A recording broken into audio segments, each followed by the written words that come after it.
భారతదేశం చాలా ప్రాచీన పురాతన దేశం. ఈ ప్రపంచ దేశాలు కళ్ళు తెరవనప్పుడు భారతదేశం ఒక స్వర్ణయుగాన్ని చూసింది. ఎందుకు చూసింది స్వర్ణయుగాన్ని?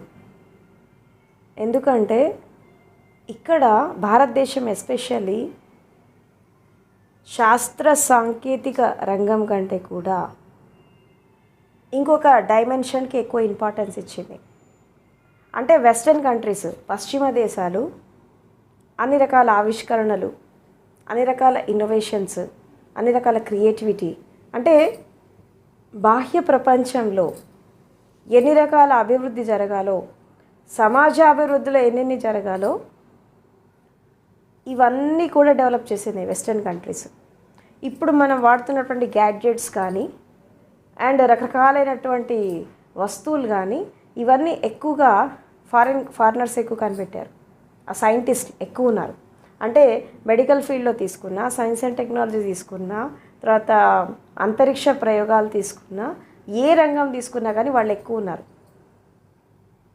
భారతదేశంలో ఏం జరిగిందంటే భారతదేశం ఒక డిఫరెంట్ యాంగిల్లో వెళ్ళింది. ప్రపంచం అంతా కూడా 2 డైమెన్షనల్ లైఫ్ లీడ్ చేస్తే భారతదేశంలో 3rd and 4th dimensional life lead చేశారు. అందుకే ప్రపంచ దేశాలన్నీ వచ్చి భారతదేశాన్ని ఆక్యుపై చేసినాయి. కానీ భారతదేశ ప్రజలు ఏ దేశాన్ని ఆక్యుపై చేయలేదు. ఇది ఎందుకు జరిగిందంటే భారతదేశంలో ప్రజలు ఎక్కువగా ఆధ్యాత్మికతలో ఎక్కువ ఉండేవాళ్ళు. ప్రపంచ దేశాలన్నీ ప్రాపంచికంగా యుద్ధాలు అవి ఇవి ఆ డైమెన్షన్స్లో వెళ్ళినప్పుడు భారతదేశం ఆధ్యాత్మికంగా వెళ్ళిపోయింది. అంటే ప్రపంచ యాత్ర కంటే కూడా అంతర్యాత్రకి ఇంపార్టెన్స్ ఇచ్చింది. ఈ అంతర్యాత్ర చెయ్యాలి అనేటటువంటి ఆలోచన వీళ్ళకి ఎలా వచ్చింది అంటే భారతదేశంలో ప్రజలు అంటే ఒకప్పుడు అంటే కొన్ని లక్షల సంవత్సరాల క్రితం చాలా సహజంగా అంటే ప్రపంచ దేశాలు కళ్ళు తెరవనప్పుడు భారతదేశం ఎగ్జిస్టెన్స్లో ఉంది. అంటే అమెరికా లాంటి కంట్రీస్, ఈజిప్ట్ లాంటి కంట్రీస్, కొన్ని యూరోపియన్ కంట్రీస్ ఎగ్జిస్టెన్స్లో లేనటువంటి టైంలో భారతదేశం ఎగ్జిస్ట్ అయింది.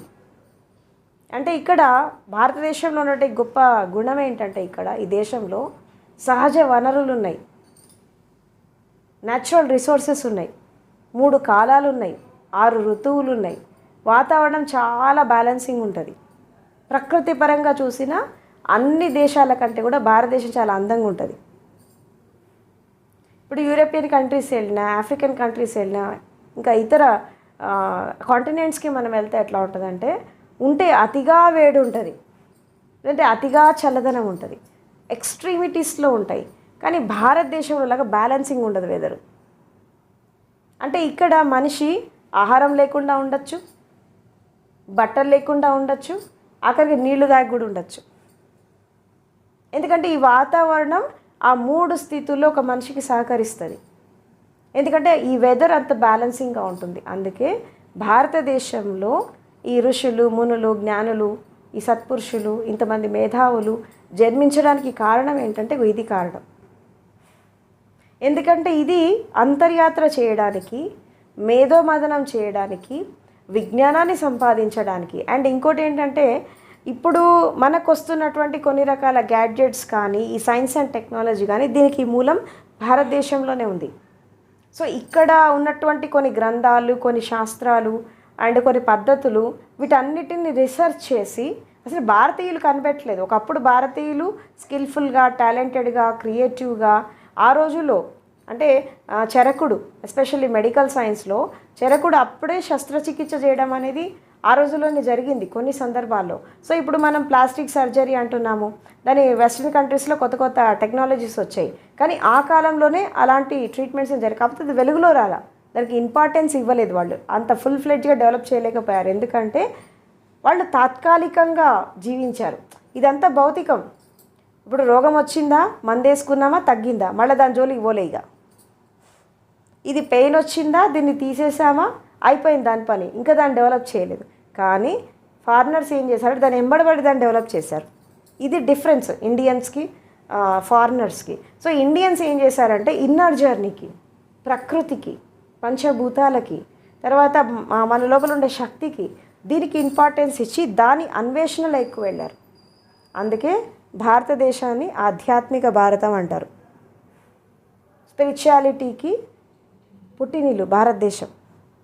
ఆధ్యాత్మికత అంటే ఏంటి? వాట్ ఈజ్ స్పిరిచువాలిటీ అంటే స్పిరిట్ అనేటటువంటి పదం నుండే స్పిరిచువాలిటీ అనే పదం వచ్చింది. దీన్ని స్పిరిచువలిజం అంటారు. ఆధ్యాత్మికత. ఆధ్యాత్మికత అంటే ఆది నుండి ఉన్నటువంటి, ఆది అంటే ఏంటి? ఈ సృష్టి పుట్టకముందు, ఈ భూమి పుట్టకముందు, ఈ జీవరాశులు పుట్టకముందు, ఈ విశ్వం అనేది పరిభ్రమణ కాకముందు ఆది నుండి ఉన్నటువంటి ఆత్మ యొక్క కథనే ఆధ్యాత్మికత. అంటే ఆది నుండి ఏముంది అంటే శక్తి ఉంది, ఒకటి, రెండు శబ్దం ఉంది, చైతన్యం ఉంది, తర్వాత శబ్దం ఉంది. ఈ రెండిటి యొక్క కలయికతోనే ఈ సృష్టి ఏర్పడింది అని మనకి సైంటిస్టులు కూడా చెప్తున్నారు. Big bang theory. Big bang theory ప్రకారం ఏంటి అంటే సృష్టి ఎలా ఏర్పడింది అంటే స్టార్టింగ్లో ఇదంతా ఒక పెద్ద ముద్దలాగా ఉండేదట. దాంట్లో ఒక పెద్ద శబ్దం వచ్చేసి ఒక పెద్ద ఎక్స్ప్లోషన్ జరిగింది. శక్తి అనేది ఉత్పన్నమైంది, దాని నుంచి పెద్ద శబ్దం వచ్చేసింది. ఈ సౌండ్ లైట్ ఆధారంగా, ఇది ఫిజిక్స్లో చెప్తారు, సౌండ్ లైట్ ఆధారంగా ఈ యొక్క క్రియేషన్ అనేది జరిగింది, విశ్వం అనేది ఏర్పడింది. ఆ విస్ఫోటనం జరగడంలో రకరకాలుగా అది విడిపోవడంలో అది ఒక గ్రహంలాగా, నక్షత్రంలాగా, భూమిలాగా, ఇదిలాగా అన్నీ ఏర్పడ్డాయి. ఇట్లా ఒక యూనివర్స్ అనేది ఏర్పడింది అని చెప్పి సైన్స్ కూడా చెప్తోంది. Big bang theory, according to big bang theory. అదేవిధంగా మనకి కొన్ని రకాల ధర్మ గ్రంథాల్లో, శాస్త్రాల్లో దీని గురించి చెప్పడం జరిగింది. సో ఇక్కడ ఉన్నది ఏంటంటే రెండే ఉన్నాయి. టోటల్ యూనివర్స్ని ఏది నడిపిస్తోంది అంటే రెండు నడిపిస్తుంది, ఒకటి శబ్దము, రెండవది శక్తి. ప్రతి ఒక్క జీవరాశి, ప్రతి ఒక్క స్థితి, ప్రతి ఒక్క గ్రహము, మీరు ఏదైనా తీసుకోండి, చిన్న చిన్న జీవరాశుల దగ్గర నుంచి పెద్ద పెద్ద గ్రహాల వరకు ప్రతిదాన్ని రెండింటిని నడిపిస్తున్నాయి. ఇది నడిపించడం ద్వారా ఏమైపోతుందంటే యూనివర్స్ అనేది ఏర్పడింది. మనం కూడా అలాగే వచ్చాం.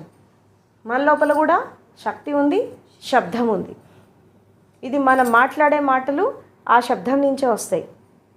మన లోపల శక్తి ఉంది, ఈ శక్తి ఆ శక్తిలో భాగం, ఎందుకంటే మనం కూడా దాంట్లో భాగం కాబట్టి. సో ఆధ్యాత్మికత అంటే ఏంటంటే ఆది నుండి ఉన్నటువంటి ఆ యొక్క చైతన్యాన్ని, ఆ యొక్క శక్తి తత్వాన్ని అధ్యయనం చేసేటటువంటి శాస్త్రం. ఇది ఆధ్యాత్మిక శాస్త్రం అంటారు దీన్ని. సో భారతీయులు ఎక్కువగా అవుటర్ జర్నీ కంటే ఇన్నర్ జర్నీకి ఎక్కువ ఇంపార్టెన్స్ ఇచ్చారు. ఇన్నర్ వరల్డ్కి ఎక్కువ ఇంపార్టెన్స్ ఇచ్చారు, జ్ఞానోదయానికి ఎక్కువ ఇంపార్టెన్స్ ఇచ్చారు, బుద్ధత్వానికి ఎక్కువ ఇంపార్టెన్స్ ఇచ్చారు. అసలు ఇక్కడ భారతదేశంలో పుట్టినటువంటి మనుషులకి ఈ దుఃఖాలు, కష్టాలు, బాధలు, డొమెస్టిక్ ప్రాబ్లమ్స్, హింస ఫారిన్ కంట్రీస్ కంటే ఇక్కడ ఎందుకు ఎక్కువ ఉంటుంది? ఇన్ని పుట్టినా ఎందుకు ఇక్కడ ఎక్కువ ఉంటాయంటే ఈ వైరాగ్యం రావడానికి. It's true. అంటే కొంతమంది మాస్టర్స్ ఏం చెప్తారు అంటే ఒక ఫిలాసఫీ ప్రకారం కొంతమంది గురువులు ఏం చెప్తారంటే ఒక మనిషి భూమి మీద యాత్ర స్టార్ట్ చేసినాక మొట్టమొదటి ఆది మానవుడు ఎక్కడ పుడతాడు అంటే ఆఫ్రికాలో పుడతాట. ఈ ఆఫ్రికా కాంటినెంట్లో ఎట్లా ఉంటుందంటే మనుషులు జంతువులతో సరిసమానంగా జీవిస్తారు. అదే దాన్ని అందుకు ఏమంటారు, చీకటి ఖండం అంటారు ఆఫ్రికాని, డార్క్ కాంటినెంట్ అంటారు. ఎందుకు డార్క్ కాంటినెంట్ అంటారంటే అక్కడ సూర్యుడు కనబడు, అక్కడ ఎంత పెద్ద పెద్ద అడవులు ఉంటాయి, ఎంత పెద్ద పెద్ద చెట్లు ఉంటాయి అంటే అసలు సూర్యరశ్మి భూమి మీద పడదు, మొత్తం ఆ చెట్లు కవర్ చేస్తాయి, అంత చీకటి మొత్తం. అలాంటి చీకటి ప్రపంచంలో ఫస్ట్ ఎగ్జిస్ట్ అవుతాడు మ్యాన్. అంటే ఈ సూక్ష్మజీవులు, ఈ జీవులు అన్ని రకాల దాన్ని దాటుకొని ఫస్ట్ ఎగ్జిస్టెన్స్, మ్యాన్ యొక్క ఎగ్జిస్టెన్స్ అక్కడ స్టార్ట్ అవుతుంది ఆఫ్రికాలో. దాని తర్వాత మెల్లమెల్లగా డెవలప్ అవుతూ యూరోపియన్ కంట్రీస్కి వస్తాడు. యూరోపియన్ కంట్రీస్లోకి వచ్చాక ఏమైపోతుంది, కంఫర్ట్స్, ఇంద్రియ సుఖాలు, education, development, science and technology, innovations, creativity, వీటిట్లో ఎదుగుతాడు మనిషి. అంటే మేధస్సు, మేధోమదనం, శారీరక వికాసం, మానసిక వికాసం, బుద్ధి వికాసం, ఇది జరుగుతుంది. ఇంతవరకే ఆగిపోతుంది వెస్ట్రన్ కంట్రీస్లో. శారీరక, మానసిక, బుద్ధి వికాసం, అహంకారం, అజ్ఞానం ఉంటుంది. కానీ ఫారిన్ కంట్రీస్లో వాస్తవానికి మనుషులకు హృదయం ఉండదు. తెలుసా మీకు? అక్కడ చట్టాలు ఎట్లుంటాయి తెలుసా మీకు? మీరు చిన్న పొరపాటు చేస్తే మిమ్మల్ని చంపేస్తారు. అక్కడ కాన్స్టిట్యూషన్స్ అట్లా ఉంటాయి. ఎందుకంటే అక్కడ మనుషులకు హృదయం ఉండదు. అయ్యో వీడిని చంపేస్తే ఎట్లా అని ఉండదు. ఎందుకంటే హృదయ వికాసం జరగలేదు, ఓన్లీ బుద్ధి వికాసం వరకే ఆగిపోయారు. అందుకే సైన్స్ అండ్ టెక్నాలజీ ఎక్కువ డెవలప్ అయిన కంట్రీస్లో హింస ఎక్కువ జరుగుతుంది, యుద్ధాలు ఎక్కువ వస్తాయి. అసలు అలాంటి మనుషుల వల్లనే ఈ వరల్డ్ వార్ రావడం. ఇప్పుడు వరల్డ్ వార్కి నాంది ఎక్కడ పలికింది? ఫస్ట్ వరల్డ్ అక్కడే, మన దేశంలో కాదు అది. ఆ జర్మనీలో, ఆ ఫ్రాన్స్లో అక్కడ జరిగినటువంటి అక్కడే అంకురార్పణ పడింది first world war, second world వార్కి. కానీ ఇండియన్స్ చేయలా. సో ఆ ప్రభావం ఇక్కడ కూడా పడింది, తర్వాత విషయం అది. బట్ అక్కడ అంకురార్పణ జరిగింది. ఇదంతా ఎందుకు జరుగుతుంది అంటే ఇక్కడ ప్రతి మనిషి కూడా ఆఖరికి అలా తిరుగుతూ ఏషియన్ కాంటినెంట్స్కి వస్తారు. అంటే Tibet, China, Japan and south Korea, north Korea, Myanmar, Nepal, ఆఖరికి ఇండియా. ఈ ఏషియన్ కంట్రీస్లో పుట్టినప్పుడు ఏమైపోతుందంటే కొంచెం హృదయ వికాసం జరుగుతుంది. ఏది? నేపాల్, మయన్మార్, ఈ కంట్రీస్లలో, ఆసియా ఖండంలో.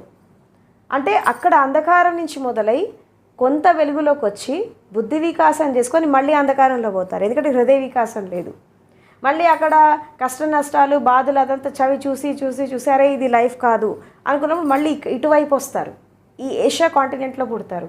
ఏషియా కాంటినెంట్లో పుట్టి ఇక్కడ కొంచెం హృదయ వికాసం, మానవత్వము, మనిషి తత్వము ఇది కాస్త అర్థమవుతుంది. ఎందుకంటే ఇది కొంచెం ధర్మం గురించి బోధిస్తారు కాబట్టి. ఎందుకంటే అక్కడ కూడా కొంత ఆధ్యాత్మిక ప్రభావం, భారతదేశ ప్రభావం ఆసియా ఖండం మీద చాలా ఉంటుంది. ఒకప్పుడు భారతదేశం విశ్వగురువులాగా ఉండేది. ఎందుకంటే ప్రపంచానికి అన్ని రకాలైనటువంటి విజ్ఞానాన్ని, మేధస్సుని, ఆధ్యాత్మికతని అందించింది ఒకప్పుడు. ఇక్కడ ఎంతోమంది అనేక రకాల దేశాల వాళ్ళు వచ్చి ఎంతో దోచుకుపోయారు. అయినా కానీ భారతదేశంలో సమృద్ధి వెళ్ళిపోలా. మనుషుల జీవితాల్లో సమృద్ధి పోయింది, దేశంలో పోలే. ఇంకొక విషయం కూడా ఏంటంటే విచిత్రం ఏంటంటే స్విస్ బ్యాంక్ ఉంది. ఇప్పుడు స్విస్ బ్యాంక్లో అన్ని దేశాల వాళ్ళు దాచే డబ్బు కంటే భారతీయులు దాచే డబ్బు ఎక్కువ. It's true. 20% మంది ఈ బ్యూరోక్రాట్స్ ఎవరైతే ఉన్నారో వీళ్ళు దాచే డబ్బు ఎక్కువ. అన్ని దేశాల వాళ్ళు దాచే డబ్బు కంటే బ్లాక్ మనీ ఎక్కువ, ఇండియా నుంచి ఎక్కువ వస్తుంది. వాళ్ళే ఆశ్చర్యపోతారట, ఇండియాలో ఇంత డబ్బు ఉందా? మరి ఇండియాలో ఇంత డబ్బు ఉంటే ఇంతమంది బీదరికంలో ఎందుకున్నారంటే భారతదేశంలో సంపద అంతా 20% మంది చేతుల్లో ఉంది. వీళ్ళని ఏమంటారు? బ్యూరోక్రాట్స్, క్యాపిటలిస్ట్, బిజినెస్ మ్యాగ్నెట్స్ ఎవరు కలుస్తారు? పొలిటీషియన్స్ కలుస్తారు. వీళ్ళ ద్వారా మొత్తం అది వెళ్ళిపోతుంది. అంటే ఇక్కడ ఏం జరుగుతుందంటే ఈ ఆసియా ఖండంలోకి వచ్చాక, ఎస్పెషల్లీ భారతదేశంలో పుట్టారు, మెల్లమెల్లగా అలా తిరిగి ఇండియాలోకి వస్తారు. ఇండియాలోకి వచ్చాక అప్పుడేమైపోతుందంటే హృదయ వికాసం జరుగుతుంది కంప్లీట్గా. హృదయ వికాసం జరిగాక ఈ జాలి, దయ, కరుణ, దానం, ధర్మం, పుణ్యం, పాపం, అమ్మో దేవుడికి భయపడడం, దేవుడు అంటే చెడు చేస్తే దేవుడు శిక్షిస్తాడు, మంచి చేస్తే కాపాడుతాడు, ఈ అంధవిశ్వాసము, అంధశ్రద్ధ, అలా అలా అలా మెల్లమెల్లగా జర్నీ స్టార్ట్ అవుతుంది. అంటే భయపడడం స్టార్ట్ అవుతుంది. అమ్మో తప్పు చేస్తే పట్టుకుంటారేమో అని ఒక భయం మొదలవుతుంది. వాడు బహిర్గతంగా ఎంతో ఓపెన్గా ఉన్నప్పటికీ లోపల ఆ భయం ఉంటుంది తప్పు చేసిన వాళ్ళకి. సో అలా అలా మారుతూ మెల్లిమెల్లిగా హృదయ వికాసం అట్లీస్ట్ ఒక 50%, ఒక 40-50% జరిగాక అప్పుడు మెల్లమెల్లగా జర్నీ స్టార్ట్ అవుతుంది. ఈ జర్నీ స్టార్ట్ అయ్యాక ఇక్కడ మళ్ళీ ఎన్నో లైఫ్స్ చవి చూస్తాడు. ఒక్క దాంట్లో బయటపడు, ఎన్నో లైఫ్స్ చవి చూసాక ఆఖరికి ఇక్కడ నుంచే బయటపడిపోతాడు మనిషి. అందుకే ఇది లాస్ట్ బర్త్ ఇక్కడ తీసుకుంటారు.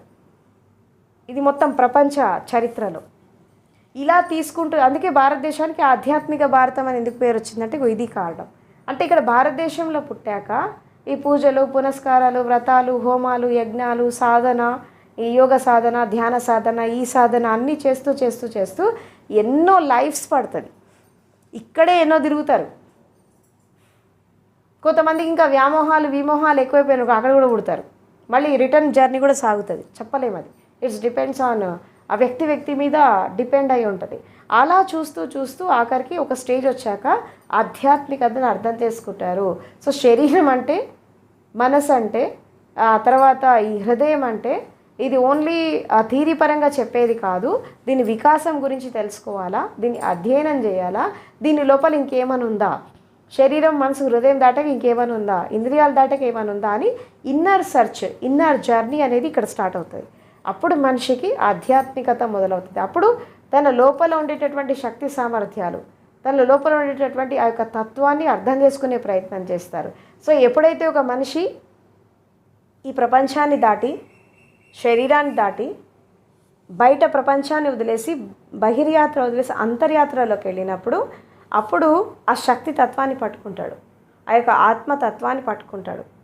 సో అప్పుడు ఈ ఆది నుండి ఉన్నటువంటి ఈ పరమాత్మ యొక్క అస్థితి ఎట్లా ఉంటుంది, చైతన్యం యొక్క శక్తి ఎట్లా ఉంటుంది అని దాని కొరకు అన్వేషణ చేసినప్పుడు స్పిరిచువల్ జర్నీ స్టార్ట్ అవుతుంది. సో ఆధ్యాత్మికత అంటే ఏంటంటే విశ్వంలో ఉండేటటువంటి ఈ శక్తి కోసం చేసేటటువంటి అన్వేషణ. విశ్వంలో ఉండేటువంటి శక్తి కోసం అన్వేషణ చేసేదానికంటే ముందు తన లోపల స్వయంలో ఉండేటటువంటి శక్తిని గురించి గుర్తించడము, దానికోసం సాధన చేయడం. ఎందుకంటే ఈ స్వయంలో ఉండేటువంటి శక్తి దాంట్లో భాగం కాబట్టి దీన్ని గుర్తిస్తే ఆ శక్తి ఏంటో అర్థమైపోతుంది. సో దానికోసమే ప్రతి మనిషి కూడా ఆధ్యాత్మిక యాత్ర చేస్తారు. దీన్నే మనం ఏమంటాం, స్పిరిచువలిజం అంటాం, ఆధ్యాత్మికత.